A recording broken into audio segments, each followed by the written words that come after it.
батысқа жүргізіп жүрерміз. Бұл толтау жартасын алып алыңыздар. Наличканы нақты алмаймыз, наличка төлемесек болмайды.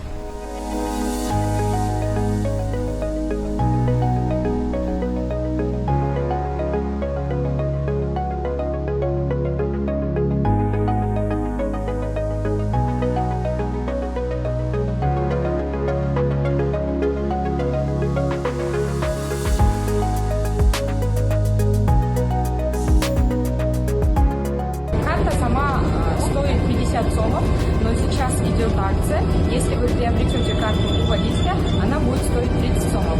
Из этих 30 сомов одна поездка будет составлять абсолютно бесплатно.